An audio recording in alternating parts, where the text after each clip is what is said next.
அனைவருக்கும் வணக்கம். ஆம், வீடியோ போட்டு ரொம்ப நாள் ஆச்சு. ஒரு வாரத்துக்கு மேலே ஆச்சு.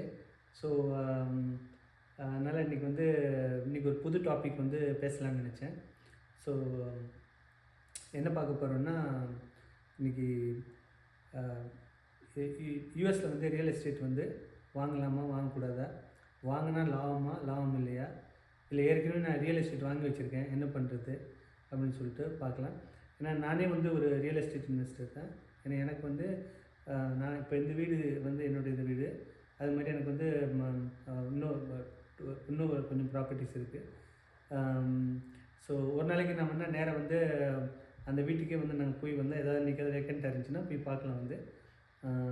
அதர் ப்ராப்பர்ட்டிஸ் நான் உங்களுக்கு எக்ஸ்ப்ளோர் பண்ணி காமிக்கிறேன். எப்படி மாதிரி வீடு இன்வெஸ்ட் பண்ணியிருக்கேங்க. எல்லாமே சிங்கிள் ஃபேமிலிஸ் ஹோம் தான். ஸோ இப்போது இது ஒரு டிஃப்ரெண்ட் செக்மெண்ட்டை நம்ம பிரித்து பார்க்கலாமே. இப்போ ரியல் எஸ்டேட் இப்போ நீங்கள் யூஎஸில் வாங்கினீங்கன்னா, வாங்கி ரெண்ட்டுக்கு விட்டால் அந்த ரியல் எஸ்டேட் இன்வெஸ்டிங் நீங்கள் பண்ணிங்கன்னா அது ப்ராஃபிட் இருக்கா இல்லையா. ஸோ நிறைய பேர் என்ன சொல்லுவாங்கன்னா இப்போது இது எப்படி சொல்கிறது, ஒரே வார்த்தையில் சொல்லணுன்னா இருக்குது இல்லை அப்படின்னு கூட சொல்லலாம் இன்றைக்குள்ள நிலைமைக்கு. ஏன்னா ரியல் எஸ்டேட் மார்க்கெட் ஒரு different kind of market. Stock market மாதிரி பிஹேவ் ஆகாது. ஏன் அதை அப்படி சொல்கிறேன் அப்படின்னு சொன்னால் உங்களுக்கு ரியல் எஸ்டேட் இன்வெஸ்ட்மெண்ட் நிறையா different type of real estate investment நீங்கள் பண்ணலாம். ஒன்று இந்த ஃபஸ்ட் டைப் ஆஃப் இன்வெஸ்ட்மெண்ட் என்னென்னா, ஃபஸ்ட் டைப் இப்போ நீங்கள் ஒரு வீடு வாங்குறீங்க, ஒரு ஊரில் இருக்கீங்க. அங்கே நீங்கள் லோன் வாங்கிட்டு மார்கேஜில் வாங்கிட்டு நீங்கள் அதை நீங்கள் ரீபே பண்ணிகிட்ருக்கீங்க. So at the same time அந்த பே பண்ணிகிட்டு இருக்கும்போது ஒரு 2 இயர்ஸ் நீங்கள் அந்த வீட்டில் இருந்துட்டு மறுபடிக்கு அந்த வீடை நீங்கள் ரெண்ட்டுக்கு விட்டுட்டு போனீங்கன்னா, that property is not consider as a investment property. அது இன்வெஸ்ட்மெண்ட் டேக்ஸ் லா பிரகாரம் அது இன்வெஸ்ட்மெண்ட் ப்ராப்பர்ட்டியாக கன்சிடர் பண்ண மாட்டாங்க. ஏன்னா as long as you leave 2 years இந்த சேம் ப்ராப்பர்ட்டி, 2 வருஷம் நீங்கள் அதில் இருந்துட்டு அதுக்கப்புறம் அதை நீங்கள் ரெண்ட் அவுட் பண்ணிவிட்டு நீங்கள் இன்னொரு ப்ராப்பர்ட்டி புதுசாக ஒன்று வாங்கிட்டு இது ரெண்ட் அவுட் பண்ணிட்டு அடுத்த வீட்டுக்கு போயிட்டீங்கன்னா, இந்த ஃபஸ்ட்டு ப்ரைமரி ரெசிடென்ஸ் இருக்குல்ல, அது ஃபார் 2 இயர்ஸுக்கு தான் ப்ரைமரி ரெசிடென்ஸு. அதுக்கப்புறம் நீங்கள் ரெண்ட்டுக்கு விட்டிங்கன்னா that is not consider as investment. நீங்கள் உங்கள் ப்ரைமரி ரெசிடென்ஸ் இன்னொரு புது வீடாக வாங்கி நீங்கள் போகலாம். ஸோ இது ஒரு விதமான ஒரு மெத்தட். ஒரு வீட்டில் இருந்துட்டு அது 2 வருஷம், ஒரு வீட்டில் ப்ரைமரி ரெசிடென்ஸ் இருந்துட்டு 2 இயர்ஸ் கழித்து இன்னொரு வீட்டுக்கு புதுசாக வாங்கிட்டு மூவ் ஆகிட்டு ஃபஸ்ட்டு வீடு ரெண்ட்டுக்கு போகுது. So second kind of investment எப்படின்னா ஒரு வீட்டில் தான் நீங்கள் இருப்பீங்க, அந்த வீட்டை விட்டு நீங்கள் மூவ் ஆக மாட்டீங்க. ஆனால் இன்னொரு வீடு நீங்கள் புதுசாக நீங்கள் வாங்குவீங்க. That is called as the purely investment ப்ராப்பர்ட்டியாக தான் நீங்கள் வாங்க முடியும். ஸோ அதை டிஃப்ரெண்ட் டைப் ஆஃப் ஹவுசஸ்ன்னு சொல்லுவாங்க. ஒன்று your second home cannot be your primary residence. ஆக்சுவலாக அப்போ இது ப்ரைமரி ரெசிடென்ஸ்னால் அப்போ அதுவும் ப்ரைமரி ரெசிடென்ஸாக இருக்க முடியாது. So that can be your second home or it can be investment property. அது ரெண்டில் ஏதாவது ஒன்று இருக்க முடியும். செகண்ட் ஹோம்னா இருக்கலாம். செகண்ட் ஹோம்னா நீங்களே இப்போ உங்களுக்கு இன்னொரு க்ரோன் கிட்ஸ் இருக்காங்க, இல்லைன்னா உங்கள் பேரண்ட்ஸ் இருக்காங்க, அவங்க அந்த வீட்டில் இருக்குன்னா அதை செகண்ட் ஹோம் சொல்லிக்கலாம். இல்லை நீங்களே நீங்கள் போயிட்டு வர மாதிரி அடிக்கடி இங்கே 10 நாள் இருப்பீங்க, அங்கே ஒரு 20 நாள் இருப்பீங்கன்னா அந்த மாதிரி பண்ணிக்கலாம். இல்லை நீங்கள் எந்த வீட்டில் ப்ரைமரி ரெசிடென்சி தான் உங்களுக்கு, அதை நீங்கள் பியூர்லி இன்வெஸ்ட்மெண்ட் அப்படின்னு சொன்னால் அது நீங்கள் இன்வெஸ்ட்மெண்ட் ப்ராப்பர்ட்டியாக தான் நீங்கள் வாங்க முடியும். இப்போ கேஷ் கொடுத்து நீங்கள் வாங்கினீங்கன்னா இப்போ ஒன்றும் பிரச்சனை கிடையாது. ஆனால் நீங்கள் மார்கேஜ் போகிறீங்க, இப்போ நம்ம மார்கேஜ் டைப் தான் நான் பார்க்க போகிறோம், லெவரேஜிங் டைப் தான். ஸோ ஃபுல்லி கேஷ் கொடுத்தா எதுலேயுமே எதுவும் பெருசாக ஒன்றும் உங்களுக்கு இதில் நீங்கள் ஃபுல் 100% கேஷ் கொடுத்து வாங்குறவங்க இங்கே யூஎஸ்லேயே டோட்டலாக பார்த்தீங்கன்னா ஒரு 10% பீப்புள் தான் இருப்பாங்க. 90% எல்லாமே மார்கேஜ் தான் மார்கேஜ் ட்ரான்சாக்ஷன் தான் நடக்கும் ரியல் எஸ்டேட் ப்ராப்பர்ட்டி பொறுத்தவரை. ஸோ இது இப்போ ஃபஸ்ட்டு டைப் ஆஃப் நம்ம பார்த்தோம். இது மாதிரி ஒன்று இருக்கலாம். ஸோ ரெண்டாவது நம்ம பார்த்தோம்ல இந்த மாதிரி ஒரு வீட்டில் இருந்துக்கிட்டு இன்னொரு வீடு இன்வெஸ்ட்மெண்ட் ப்ராப்பர்ட்டி வாங்குது. அது நீங்கள் அதில் ஏன் ஒரு அந்த மாதிரி நீங்கள் வீடு வாங்கினீங்கன்னா உங்களுக்கு என்ன, இந்த ஃபஸ்ட்டு டைப்புக்கும் செகண்ட் டைப்புக்கும் என்ன வித்தியாசம்னா, ஃபஸ்ட்டு டைப் நான் சொன்னேன் இல்லையா, ஃபஸ்ட் டைப் இந்த வீட்டில் இருந்துட்டு 2 வருஷம் இருந்துட்டு இன்னொரு வீடு வாங்குறது, அது உங்களுக்கு டவுன் பேமெண்ட் நீங்கள் கம்மியாக கொடுத்தா போதும் இந்த செகண்ட் ஹோம் வாங்கும்போது. ஏன்னா அதுதான் உங்கள் ப்ரைமரி ஹோமுக்கு தான் டவுன் பேமெண்ட்டு கம்மி 5% வரையும் நீங்கள் மினிமம் 5% கொடுக்கலாம். அப்போ 20% கொடுத்தீங்கன்னா நல்லது. ஏன்னா உங்களுக்கு பிஎம்ஐ வராது,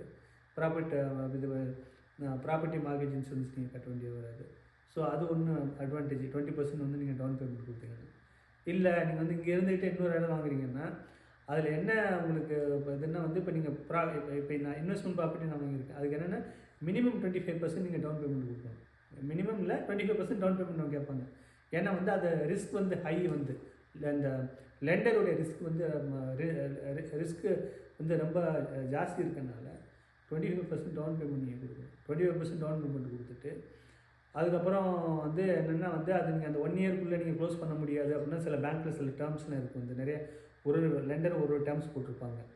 கன்வென்ஷனல் மார்க்கெட்லேயும் கிடைக்கும். ஆனால் மோஸ்ட்லி வந்து அவங்க அது கன்வென்ஷனல் மார்க்கெட் போட மாட்டாங்க. ஆனால் நான் கன்வென்ஷனலாக வாங்கியிருக்கேன் 30 இயர்ஸ் கன்வென்ஷனில். அது ஒரு வெரைட்டி. ஆனால் அதில் இன்னொரு பெரிய பிரச்சனைன்னா வந்து செகண்ட் ப்ராப்பர்ட்டி நீங்கள் வாங்கும்போது வந்து உங்களுக்கு வந்து ப்ரைமரி ரெசிடென்ஸோட செகண்ட் உங்களுக்கு இன்வெஸ்ட்மெண்ட் ப்ராப்பர்ட்டியோட இன்ட்ரெஸ்ட் ரேட் வந்து 0.5% ஜாஸ்தி இருக்கும். அதில் 5% சில 1% கூட ஜாஸ்தி இருக்கும். இப்போ 6.5 வந்து ஒரு ப்ரைமரி ரெசிடென்ஸுக்கு வந்து ரேட் ஆஃப் இன்ட்ரெஸ்ட்னா அதுக்கு 7.5 அந்த மாதிரி இருக்கும். ஒரு லெண்டர் ஒரு ரேட் கொடுப்பாங்க. ஸோ அட்லீஸ்ட் 0.5%க்கு மேலே தான் இருக்கும் அந்த ஆக்சுவலாக வந்து. ஸோ இது அதில் வந்து அது வந்து உங்களுக்கு வந்து மந்த்லி பேமெண்ட் வந்து இன்க்ரீஸ் பண்ணும். மந்த்லி பேமெண்ட்டு இன்க்ரீஸ் ஆகும். ஸோ இது வந்து டிஃப்ரெண்ட் டைப் ஆஃப் இன்வெஸ்டிங். அது இப்போ இந்த இன்வெஸ்ட்மெண்ட் ப்ராப்பர்ட்டியில் 2 டைப்ஸ் சொன்னாங்க. வந்து ஒன்று வந்து இருந்துட்டு நீங்கள் வந்து அதை விட்டுட்டு போகலாம். இல்லைன்னா வந்து இருந்துகிட்டே இன்னொரு ப்ராப்பர்ட்டியை வாங்கலாம். அது ஒன்று. இப்போ நிறைய பேர் என்கிட்ட வந்து சில பேர் கேட்குறாங்க ஆக்சுவலாக வந்து ப்ராப்பர்ட்டி வாங்கினா வந்து எப்படிங்க வந்து அதில் வந்து இன்கம் இருக்கா இல்லையா அப்படின்னு சொல்லிட்டு கேட்குறாங்க. அதில் வந்து நான் என்ன சொல்லுவேன்னா வந்து என்னோடய எக்ஸ்பீரியன்ஸ் பிரகாரம் வந்து அதில் இன்கம் வந்து இருக்குது. ஆனால் வந்து நீங்கள் அது எவ்வளோ அமௌண்ட்டு நீங்கள் உங்களுடைய மந்த்லி பேமெண்ட்ஸை பொறுத்து தான் உங்களுக்கு இன்ட்ரெஸ்ட் வந்து இது இன்கம் இருக்கா இல்லையா அப்படின்னு சொல்லிட்டு அதில் வந்து உங்களுக்கு ஏதோ கேஷ் ஃப்ளோ ஜென்ரேட் ஆகுமா என்ன அப்படின்னு சொல்லிட்டு. நீங்கள் இப்போ வீடு வாங்குறீங்க. அது வந்து நீங்கள் வந்து இப்போ 2021 வந்து பார்த்தீங்கன்னு வச்சுங்களேன். அப்போ வந்து உங்களுக்கு 2.5% 3%க்குலாம் வந்து இன்ட்ரெஸ்ட் ரேட் இது கிடச்சிட்டு இருந்துச்சு. அந்த ரேட்டுக்கு நீங்கள் இன்ட்ரெஸ்ட் ரேட்டுக்கு நீங்கள் வாங்கியிருந்தீங்கன்னா இப்போ வந்து உங்களுக்கு கெயின் ஆக்சுவலாக வந்து இப்போ வந்து நீங்கள் அந்த வீடை வந்து நீங்கள் ரெண்ட் அவுட் பண்ணி அப்போ இதாக நீங்கள் செல் பண்ண அவசியமே இல்லை. ஏன்னா இப்போ 2.5%க்கு 3%லாம் இப்போ கிடைக்காது interest rate. So 3% interest rate நீங்கள் வாங்கியிருந்தீங்கன்னா அதை வந்து நீங்கள் இன்றைக்கி வந்து ரெண்ட் அவுட் பண்ணி அந்த ப்ராப்பர்ட்டி வந்து அது வந்து உங்களுக்கு ஏன்னா 2.5னா உங்களுக்கு மார்கேஜ் பேமெண்ட் வந்து ரொம்ப லோவாக இருக்கும். அவங்க இப்போ இன்றைக்கி வந்து ரெண்ட் வந்து ப்ராப்பர்ட்டி ப்ரைஸ் இன்க்ரீஸ் ஆனதுனால வந்து ரெண்ட் ப்ரைஸ் ரொம்ப ஜாஸ்தியாக இருக்குது. ஸோ ஆப்வியஸாக வந்து அது ரொம்ப பெரிய கேஷ் ஃப்ளோ க்ரியேட் பண்ணும். வந்து நீங்கள் எந்த இன்வெஸ்ட்மெண்ட்லேயும் அவ்வளோ பெரிய கேஷ் ஃப்ளோ க்ரியேட் பண்ண முடியாது. அப்படி க்ரியேட் பண்ணி இது அவ்வளோ பெரிய கேஷ் ஃப்ளோ உங்களுக்கு வந்து கிடச்சிட்டு இருக்கும். ப்ரொவைடட் நீங்கள் 20% நீங்கள் டவுன் பேமெண்ட் போட்டு அந்த வீட்டை வாங்கியிருந்தீங்கன்னா நீங்கள் கண்டிப்பாக வந்து ஒரு நல்ல கெயினில் இருப்பீங்க. நீங்கள் வந்து இப்போ ஒரு 3000 நீங்கள் வாடகை கொடுக்குறீங்க அப்படின்னு சொன்னால் அந்த வீட்டுக்கு வந்து ஒரு 1600 1500 1600 கேட்டிங்கன்னா 50-50 உங்களுக்கு வந்து 50% உங்களுக்கு மாதம் $1500 வந்து உங்களுக்கு வந்து கண்டிப்பாக அதில் வந்து நீங்கள் கெயின் இருக்கும் அந்த வீட்டில். கேஷ் ஃப்ளோ ஒரு மந்த் ஆன் மந்த் நான் சொல்கிறேன். அப்போ அதில் வந்து உங்களுக்கு எந்த லாஸுமே இல்லை. வந்து உங்களுக்கு கெயின் தான் அதில் வந்து. ஏன்னா இது ஸ்டாக் மார்க்கெட்டை நம்ம இன்னொரு நாளைக்கு நம்ம பார்க்கலாம். வந்து ஸ்டாக் மார்க்கெட் வந்து வேறு மாதிரி பிஹேவ் பண்ணும். வந்து ஸ்டாக் மார்க்கெட்டில் வந்து சொல்லுங்கள் ஏங்க இதில் போய் போடுறதுக்கு நான் S&P 500 போட்டுனேன் எனக்கு இயர் ஆன் இயர் வந்து ஆக்சுவலாக போன வருஷம் 25% கொடுத்துங்க, அதுக்கு முன்னாடி வந்து ஆக்சுவலாக வந்து 30% கொடுத்துங்க அப்படின்னு சொல்லுவாங்க. அதெல்லாம் ஓகே தான் வந்து. ஆனால் இந்த 25% 30% இந்த 10% ஆவரேஜெலாம் வந்து S&P 500 last 10-12 years 10 to 15 years இதுக்குள்ளே தான் வந்து. அதுக்கெலாம் பழசு போனீங்கன்னா அதெல்லாம் ரொம்ப மோசமாக இருக்கும் சில வருஷங்கள்லாம் வந்து.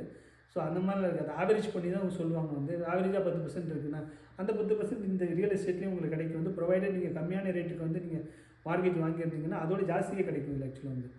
சில பேர் என்ன சொல்லுவாங்க ரொம்ப ஸ்மார்ட்டாக ஏங்க சார்ட்டு பார்த்தா என்ன இந்த ரியல் எஸ்டேட்டில் வந்து லாஸ்ட்டு 50 இயர்ஸ் சார்ட் பார்த்தா 3% 3.5% தானே இன்க்ரீஸ் ஆகிருக்கு அப்படின்னு சொன்னாங்க வந்து. ஸோ ரியல் எஸ்டேட்டில் வந்து நீங்கள் ஓகே அது உண்மை தான். வந்து நீங்கள் சார்ட்டு வந்து கம்ப்யூட்டரில் சார்ட் பார்த்தீங்கன்னா 3.5% தான் வந்து இயர் ஆன் இயர் வந்து அப்ரிஷியேஷன் வந்து காமிக்கும். வந்து கரெக்டு தான் அது வந்து. ஆனால் அவங்க ஸ்மார்ட்டாக ஒரு இதை வந்து மறந்துடுவாங்க. என்னென்னா வந்து இது வந்து ப்ராப்பர்ட்டியுடைய இது இன்வெஸ்ட்மெண்ட்டுடைய வந்து ஒரு பாட்டு தான் வந்து இது வந்து உங்கள் என்ன சொல்கிறது அப்ரிஷியேஷன் லெவல் மட்டும்தான் அவங்க சொல்கிறாங்க. 3.5% அப்ரிஷியேட்டாக இருக்கணும். அதுக்கு இன்னொரு ஐட்டம் என்னென்னா அது வந்து நீங்கள் அதை ஸ்மார்ட்டாக ஒரு இதை மறந்துடுவாங்க. என்ன தெரியுமா, அதோட ரெண்டல் ஈல்டை வந்து எப்படி நீங்கள் மறந்துட்டீங்க. ரெண்டல் ஈல்டு இருக்குல்ல வந்து உங்கள் ப்ராப்பர்ட்டியோட ரெண்டல் ஈல்டு அது வந்து முன்னாடி நீங்கள் இப்போ 20 வருஷத்துக்கு முன்னாடி வீடு வாங்கியிருந்தா அதெல்லாம் இன்றைக்கி என்ன ரெண்ட்டுக்கு போகும் அந்த வீடெல்லாம் வந்து நீங்கள் வந்து தாறுமாறாக இன்றைக்கி ரெண்ட்டுக்கு போகும். நீங்கள் வந்து அன்றைக்கி வந்து 20 வருஷத்துக்கு முன்னாடி நீங்கள் வந்து அதை ரீஃபைனான்ஸ் பண்ணி அந்த வீட்டை வந்து நீங்கள் வந்து டைம் டு டைம் ரீஃபைனான்ஸ் பண்ணி எப்போல்லாம் மார்க்கெட் ரேட் லோவாக போயிருந்தோ அப்போல்லாம் வந்து ரீஃபைனான்ஸ் பண்ணி ஸ்மார்ட்டாக ஆக்ட் பண்ணியிருந்தீங்கன்னா அந்த $2,500 $3,000 போகிற வீடு வந்து இன்றைக்கி ஜஸ்ட் $1,000 தான் நீங்கள் பேமெண்ட்டே கட்டுவீங்க. ஆக்சுவலாக வந்து ரொம்ப கம்மியாக இருக்கும் பேமெண்ட்டு. ஸோ அந்த மாதிரி அதிலலாம் இன்கம் இருக்குது. ஸோ ஆனால் இன்றைக்கி இதெல்லாம் வந்து முன்னாடி நீங்கள் அந்த லோ என்வார்மெண்ட்டில் நீங்கள் வாங்கியிருந்தீங்கன்னா வந்து நல்ல கெயின் இருக்கும். இதுதான் ஒரு ஐட்டம் வந்து. ரெண்டாவது வந்து இன்னொன்று என்ன சொல்லணுன்னா, இப்போ இன்றைக்குள்ள இப்போ வந்து இப்போ லாஸ்ட்டு 1 இயர் 2 இயராக வந்து ஆக்சுவலாக வந்து 7.5 வரையும் கூட இன்ட்ரெஸ்ட் ரேட்டு போயிடுச்சு.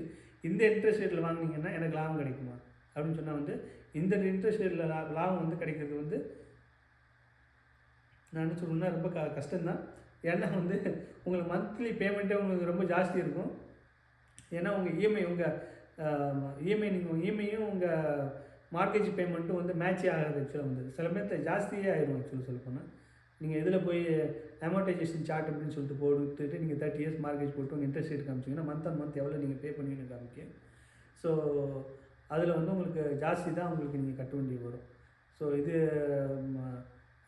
நீங்கள் என்ன சொல்லுவீங்க ஆக்சுவலாக என்னங்க, சில பேர் ரியல் எஸ்டேட் ரொம்ப பிடிச்சவங்க சொல்லுவாங்க வந்து இல்லைங்க இது ரிச் டாட் புவர் டாட்லாம் இந்த மாதிரிலாம் வந்து அந்த புக்கில் எழுதலையே அப்படின்னு சொல்லிட்டு.